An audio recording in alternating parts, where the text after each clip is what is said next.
almost like this, almost like you should feel as Luke Skywalker did in The Empire Strikes Back when he says to Master Yoda, "I'm not afraid."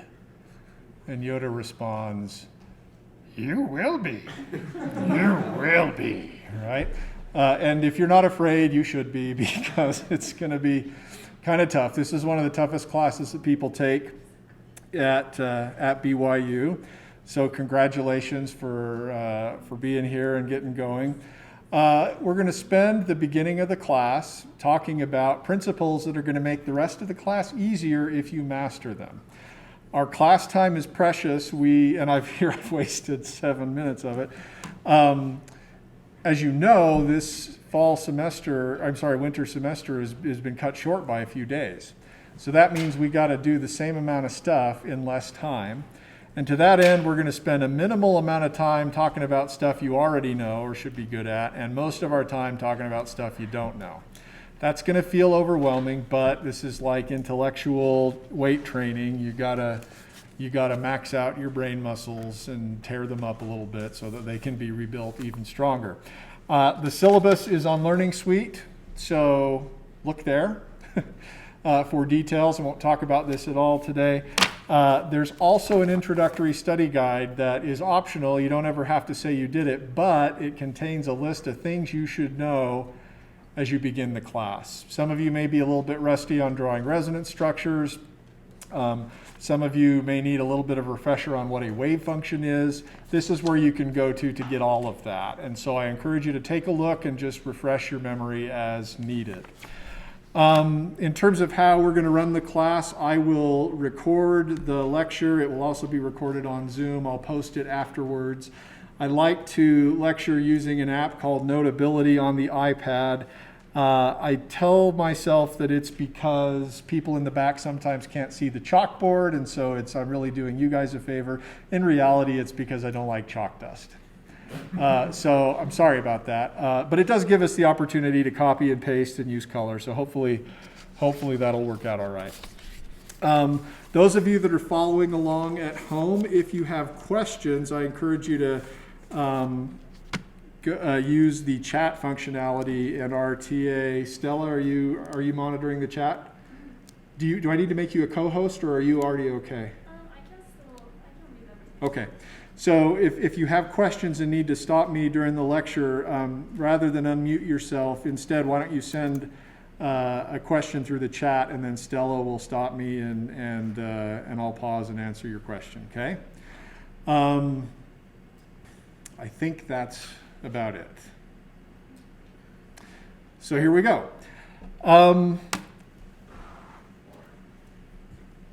Our time today starts with a Slinky, which is a wonderful toy.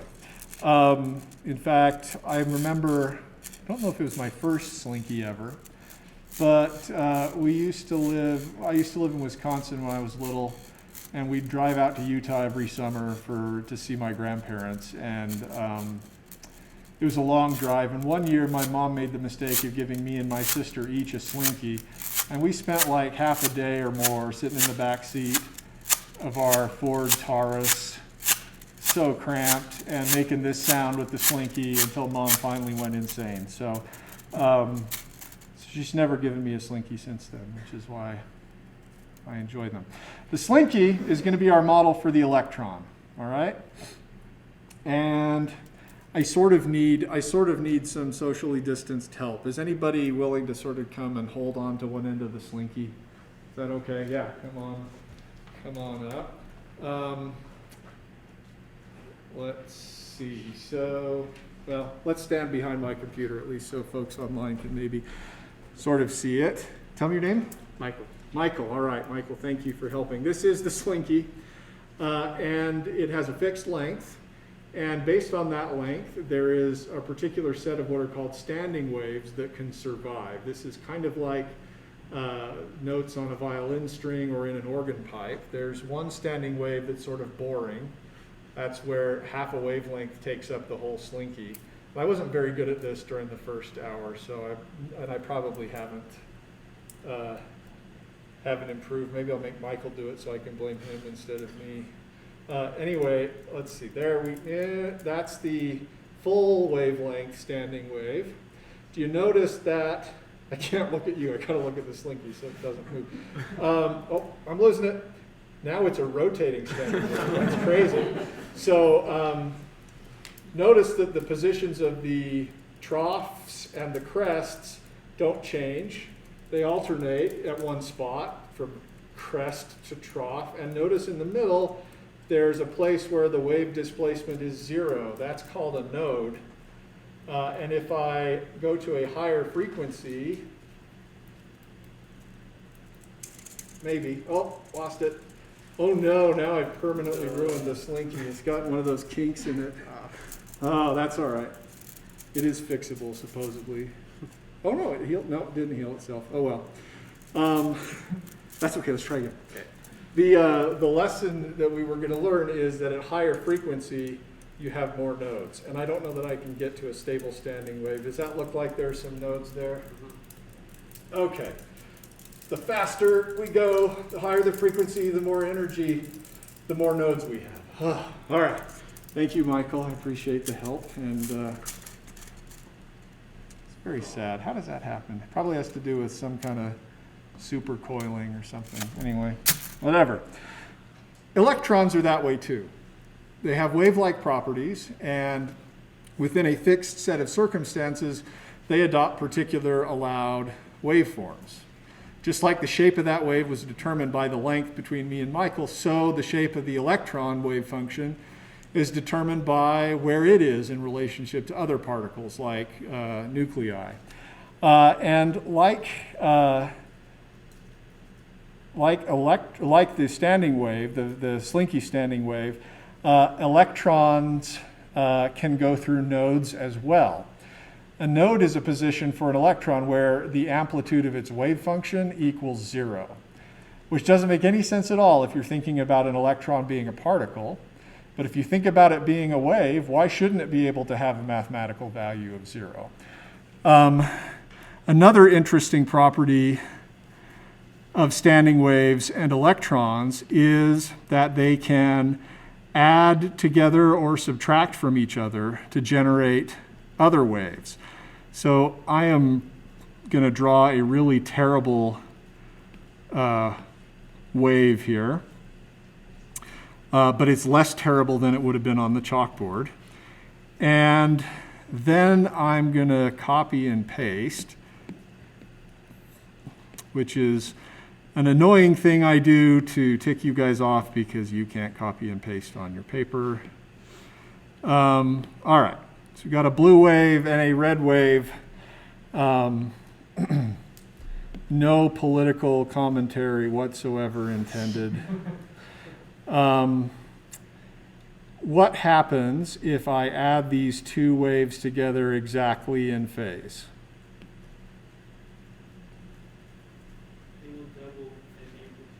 The amplitudes just add together, right? It's additive. And that's called constructive interference, which is kind of funny. Non-interfering interference. They add together. I probably will be terrible at this, but just to give you the idea of them adding together and the amplitude getting bigger, we'll use purple. I think comedian and actress Kristen Bell has a book or a statement out at some podcast about how we need more purple people instead of red people and blue people. So, anyway, so what happens then if we were to take these two waveforms and add them together exactly out of phase? That is, we're going to line up all the troughs and the crests. Get this out of the way. Ooh, that was bad too. And we're going to keep the nodes at the same place. What's going to happen then when we add them together? It'll be 0, destructive. Destructive, right? Destructive interference where at every point where one wave has a positive amplitude, I can't spell or write while I'm interfection. What was I trying to write there? Interference. cannot spell while I'm talking. I apologize for that. Destructive interference is where at each point where one wave is positive, the other is negative at the same magnitude, and we cancel out to zero. Okay, standing waves can do that. In fact, if you've ever been in a large room that has speakers and it's been poorly designed in terms of acoustics, you can actually find nodes where the sound waves cancel each other out. And in fact, this is the whole principle behind the noise canceling headphones that your generation loves and mine has not yet learned to use. But boy, did they work, because my 12-year-old's always got his headphones on. Well, I can't hear you, Dad. Okay, electrons can do this too, and the way in which they do this is critical for bonding. So what I'm going to do now, I attempted to do this just by drawing earlier, and it didn't go very well. So I'm going to try to open this document and show you a figure that displays, downloading, yeah. That's going to work. Okay, we're drawing it. Shows you the amplitude of a electron wave function from the hydrogen molecule. So our simplest molecule in organic chemistry is hydrogen. 2 hydrogens, 2 protons, 2 electrons. And first, I'm going to draw for you the amplitude of a wave function for one of those 2 hydrogen atoms. We'll call it HA. Okay?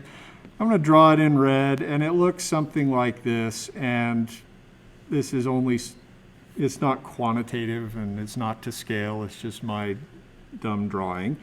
But this is what we would get if we basically looked at an atom of hydrogen, a molecule of hydrogen. We started over here and we counted along and evaluated the wave function for that for one of the electrons in this molecule at each and every position along the way. All right, and we're just, I'm sorry, doing that for one hydrogen atom now.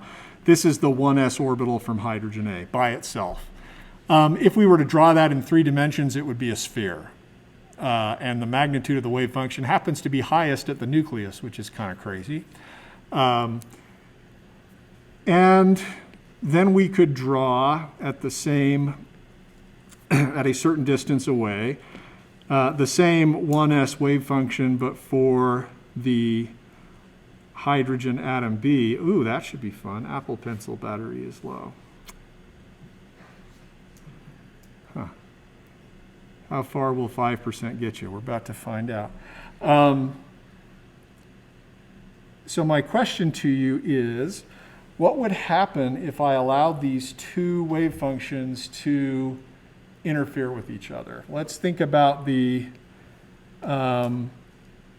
constructive interference. That looks like a plus or minus. The constructive interference. Why can't I write words? Interference. Or, in other words, what we would get if we added 1SA to 1SB. Okay? What do you think that would look like?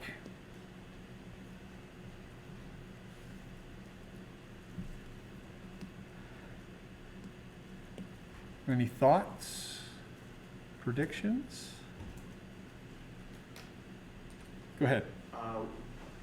Would it be the same shape but with a larger maximum amplitude?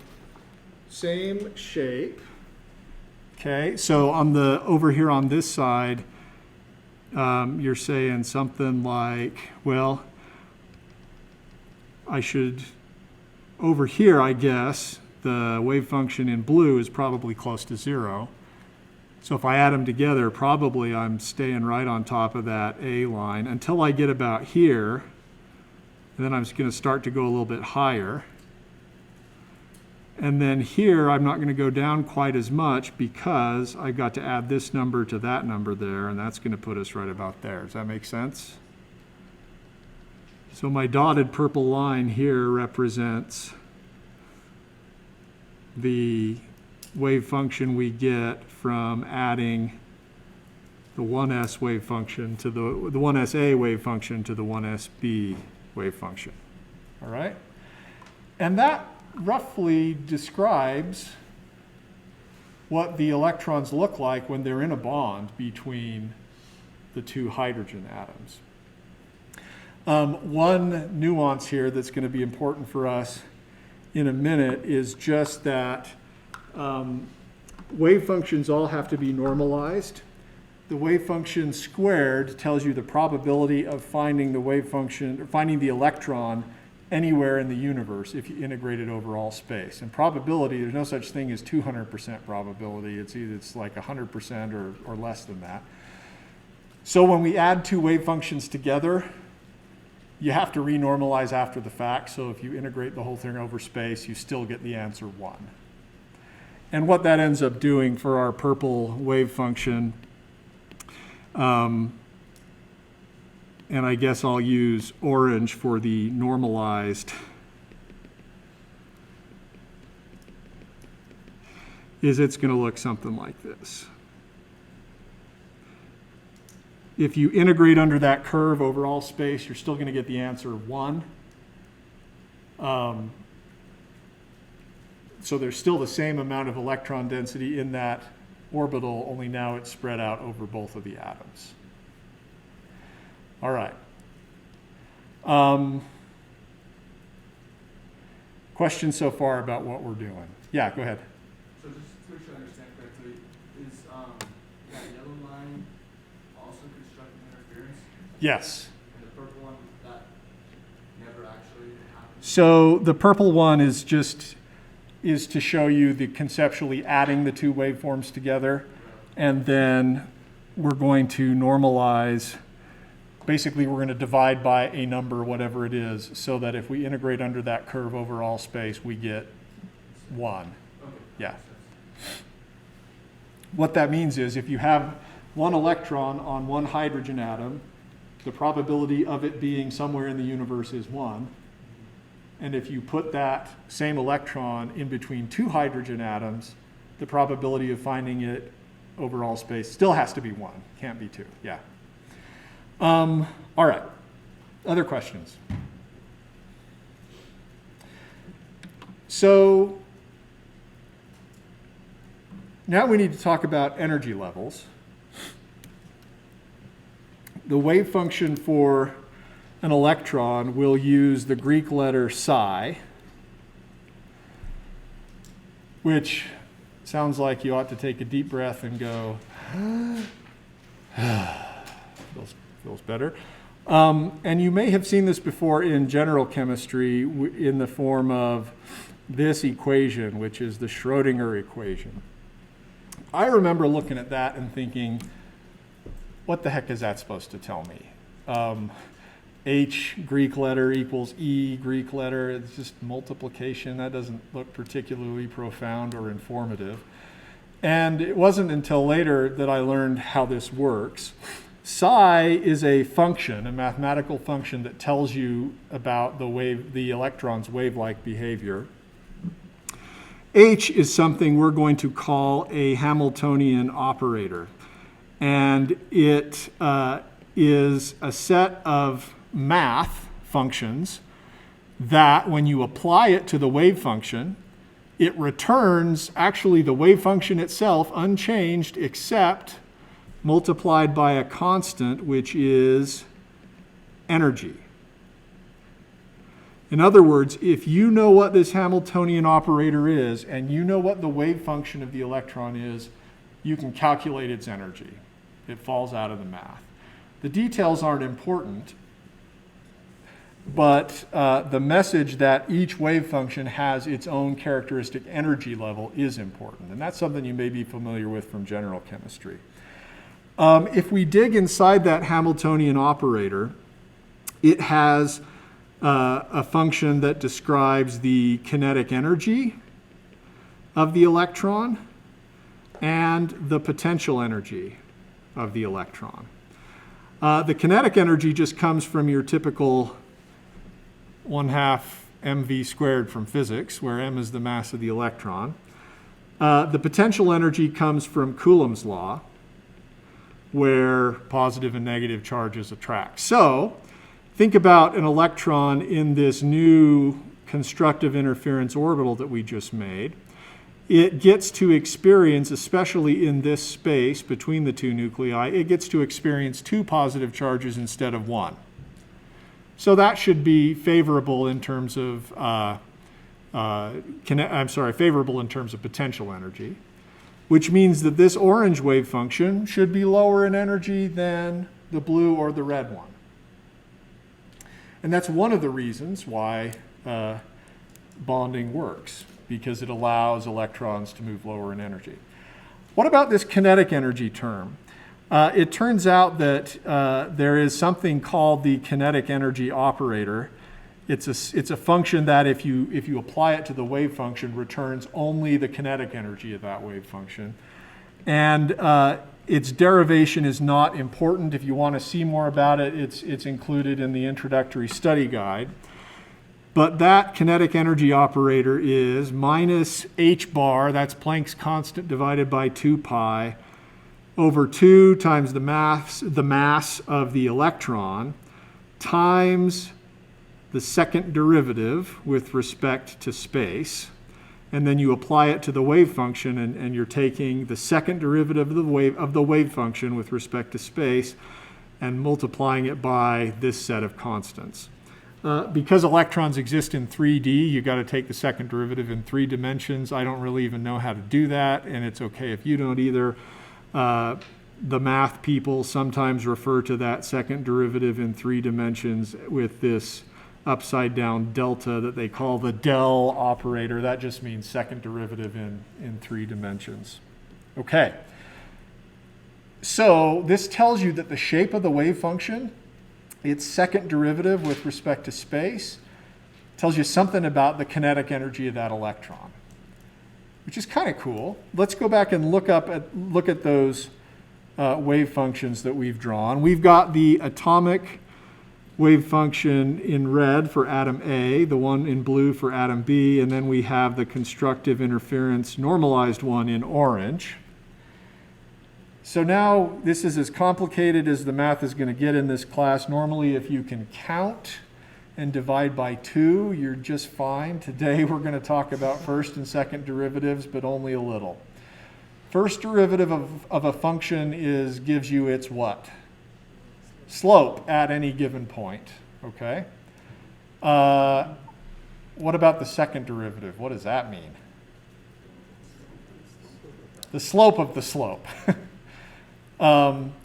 In physics terms, a function of, if distance is a function, its first derivative is velocity, its second derivative is acceleration. The rate of change in the slope, how the slope is changing. So what that should tell us is that if we look at how fast or how the slope of the wave function is changing, we're going to get some insights into its kinetic energy. So we want to now compare how the slope is changing for just an atomic orbital, like the 1s orbital, and then compare that to how the slope is changing for the constructive interference orbital. All right? So let's just chug along here. Let's go with the blue line. Out here, you've got the slope. It looks mostly linear. It starts to increase. It increases more. It increases more. Comes to a point, hold on, some of you are saying that looks like a discontinuity and the function should be non-differentiable at that point. And I say, oh, I don't actually know. I think let's just assume it's smooth and differentiable there, okay? And then the slope changes from being quite positive to being quite negative, and then it starts to get less negative, less negative, less negative. Okay. So you can see at least here there's an abrupt change in the slope, and you could put a number on that.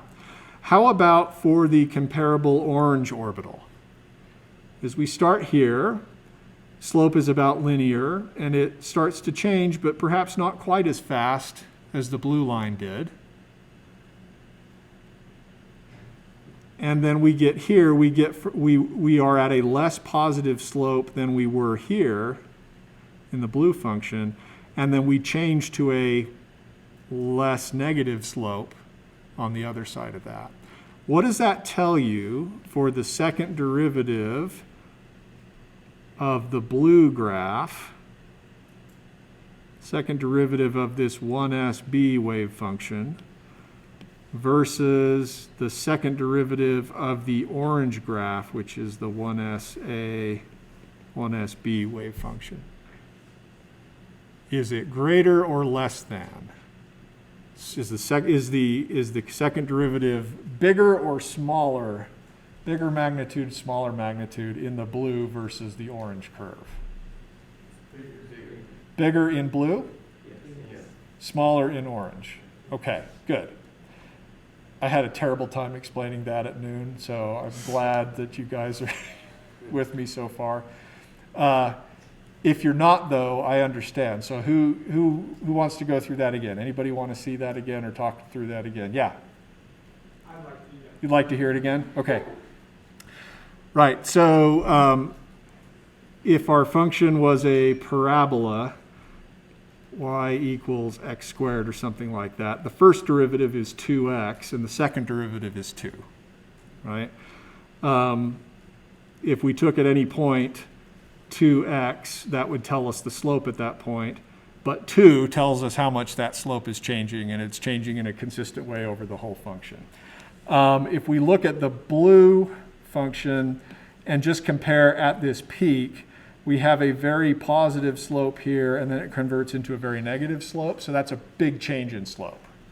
And we could put a number on it. Maybe it's 5 slope units or something like that. Whereas for the orange curve, before we have a slope that's not as positive, and we go to a slope that's not quite as negative. So that difference might only be 2 slope units. How'd I do? Still pretty cruddy, huh? Like, so it's just a bigger change in slope. Right, yeah. And one way of putting that for wave functions is we'll see the more spread out they are, the more, or the less their slope changes.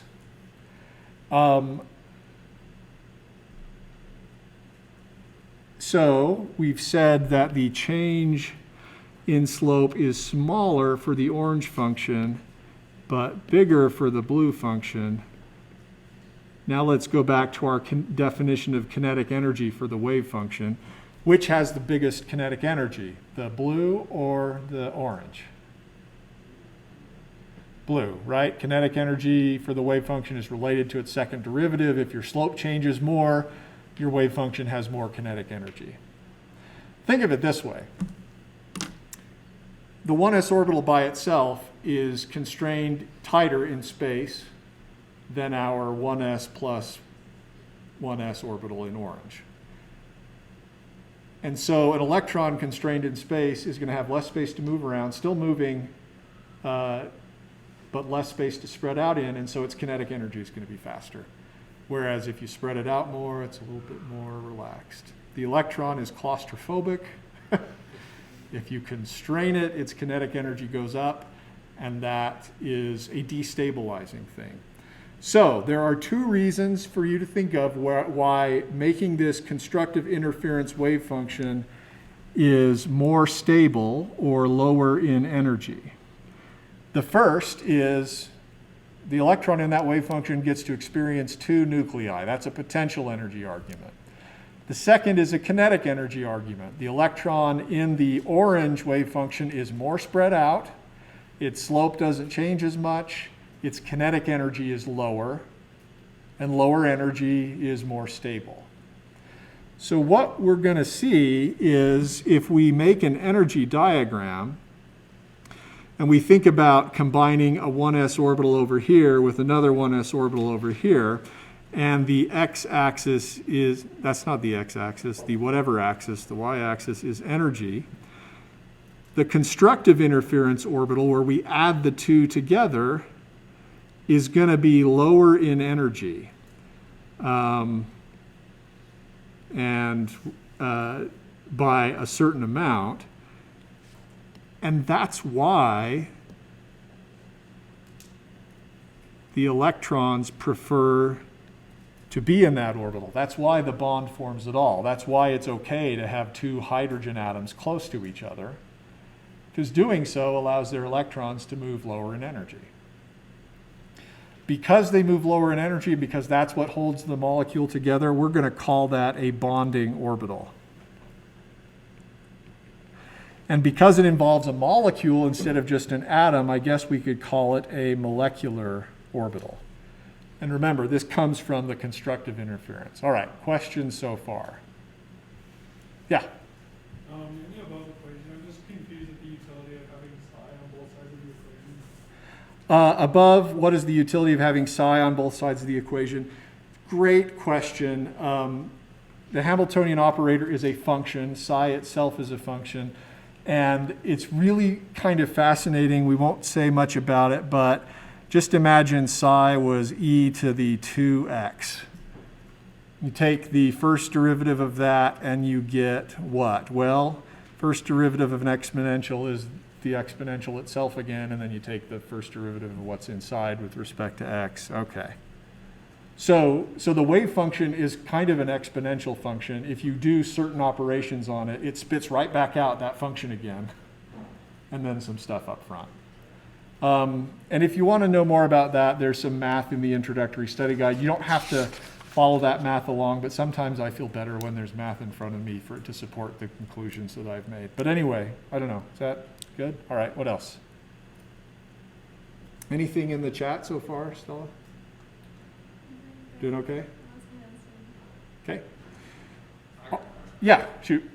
Should we be pretty familiar with like these math equations, or mainly with like the overall concepts of the coding? So I don't see myself asking you any questions that require you to memorize a math equation. Certainly not. But I want you to know that the more spread out a wave function is, the lower its kinetic energy. And that's because of the Schrodinger equation. Okay, what else? Yeah? This question might be silly, but on the graph of the peaks, Yeah. is the x-axis, is that distance? It is. Sorry about that. X-axis is distance, or space rather. I mean, it's you set the two positions of the nuclei. You can call one 0, the other 0, or I guess we could call this one 0, whatever. And it's just linear distance. Yep. Good. Others? Okay, so we finally talked about a bond. Oh, great. There's something else we didn't consider. We're getting that message again. So just remind me when somebody asks a question, I have to plug this in for a moment, and now I have to stall for time. What we haven't considered is the destructive interference combo. Now, one thing I will say, and this may not make a lot of sense, the math of MO theory makes you consider both constructive and destructive interference. There's a deeper answer to that. It has to do with the math and something called linear combination of atomic orbitals. And if you want to know more about it, I teach a class in the fall for the next couple of years called Chemistry 552. It involves this book, Modern Physical Organic Chemistry. And if you think this class is hard and fun, just wait. This one's awesome. So you can learn more about it there. I taught it for the first time in the fall, and it was really cool for me to learn the math and stuff behind all the stuff I've been telling 351 students for all these years. Anyway, I don't know why I even mentioned that, other than I'm stalling for the Apple Pencil to charge a little bit. Okay, so let's erase the purple lines as much as we can. Let's erase the orange one because we're considering the out of phase combination. Oops. And if we're thinking about out of phase, what that's going to be is the 1s orbital for A minus the 1s orbital for B. And so instead of having the 1s orbital for B up there, we'll put it down there. That's minus 1sb, right? So in green now, let's add them together. Over here, the blue wave function is still close to 0, so we track pretty well. But it starts to get more negative, which means when we come to a peak, we're not going to quite get to the same spot. How about in this region between the two nuclei? What's going to happen?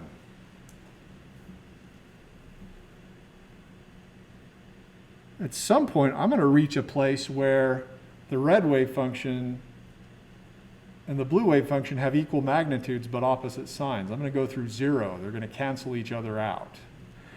All right, so actually my slope has to increase so I can hit that spot. And then over on the other side, we'll have the same sort of thing happen. Okay? So this now 1s minus 1b, 1sa minus 1sb combination has a node in the middle. The amplitude of the wave function is positive on this side. It's negative on the other side. But this, remember, this wave function represents the whole electron. The electron is not on one side and then jumping to the other side. It is the wave. It's all the way across, and its amplitude can be positive, negative, or 0. Okay? Sometimes we're going to get a little confused by thinking about the mathematical sign of the wave function because we have pluses and minuses in chemistry that have to do with charge. So to avoid that confusion, when I refer to the mathematical sign of the wave function, I'm going to say that it's the wave function's phase, and I'm going to use color to indicate regions of the wave function that are opposite in sign. So I might label this part purple, and we might label this part, I don't know, orange or some other color, just to indicate that we've had a switch in sign. And at the place where the sign switches, we're going to call that a node. All right. Let's talk about the kinetic energy of this orbital, just by looking at the slope. And I want you to compare it to the orange orbital we have above. Okay? Watch the slope change. It's about the same as a 1s orbital. Here, it changes even more than a 1s orbital because it's got to go through 0. And then it's got to change even more to get back up to this point. So, if you were going to compare kinetic energy for the green wave function versus the red one, oh my gosh, red-green colorblind people, I'm very sorry. What can we do? The wave function here with this one on the bottom that's blue, which has the higher kinetic energy?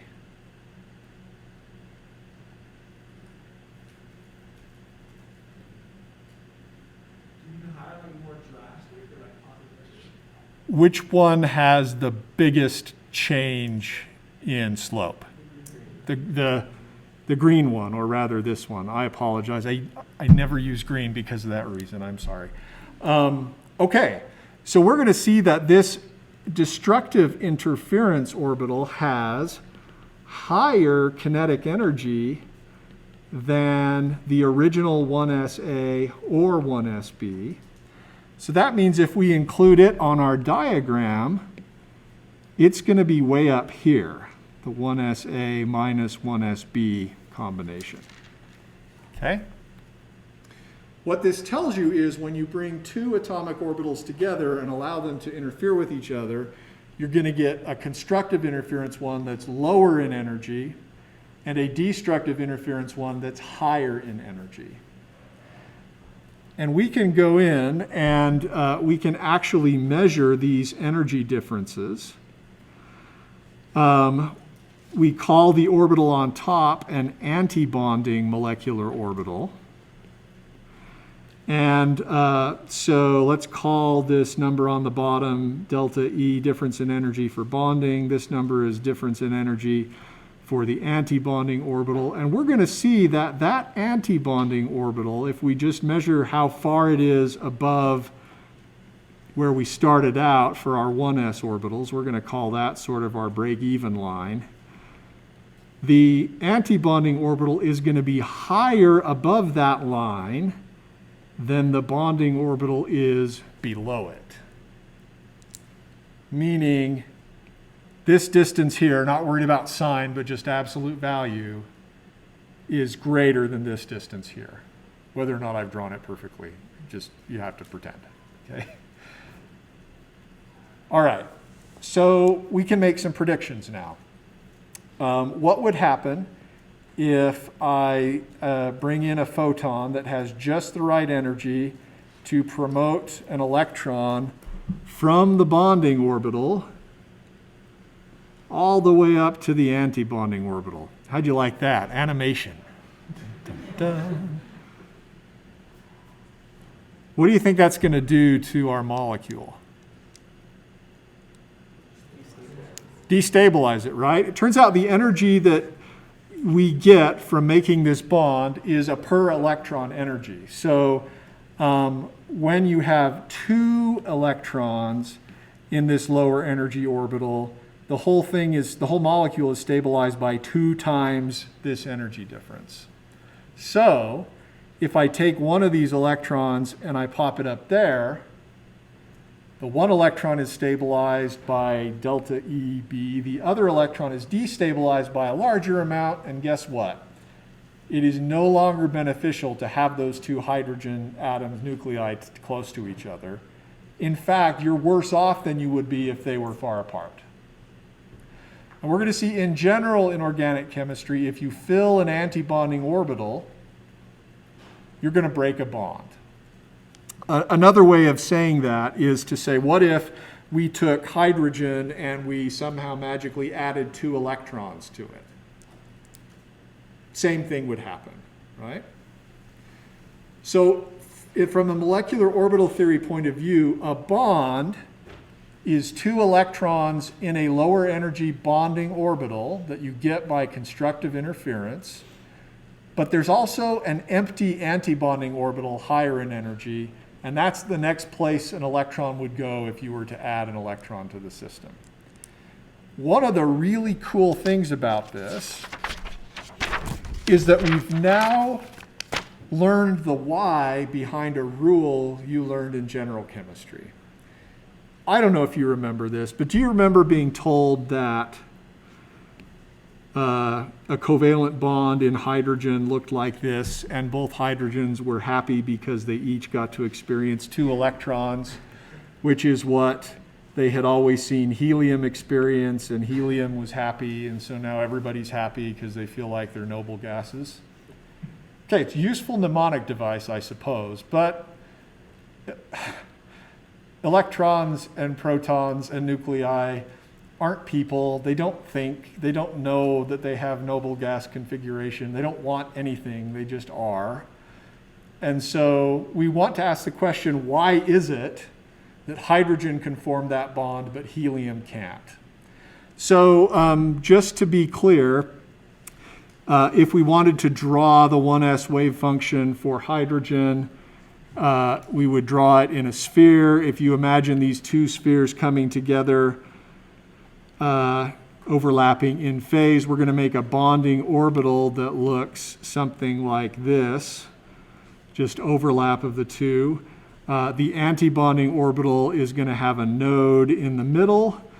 Here's going to be atom A, here's going to be atom B, and on one side we're going to be one mathematical sign, and on the other side we're going to be the other mathematical sign. You able to envision that? Okay. We basically looked at that in just one dimension, but now we're looking at it in a little bit more. Well, helium comes from the same row of the periodic table as hydrogen does. It also has a 1s wave function, right? So let's just pretend those aren't hydrogens. Let's pretend they're heliums. Let's pretend we bring 2 heliums together. We're going to get the constructive interference wave function and the destructive interference wave function. Now let's fill them up with the available electrons. How many electrons does our helium-2 molecule have? 4. Okay. What does that do for us? Well, it fills the bonding orbital, but it also fills the antibonding orbital, which takes away any benefit to having the bond there in the first place. So that's why helium doesn't bond with itself. Because if it did, there's no energetic benefit. Anytime you make a bond, you make a lower energy orbital and a higher energy orbital, And if you fill both, you're in trouble. Okay?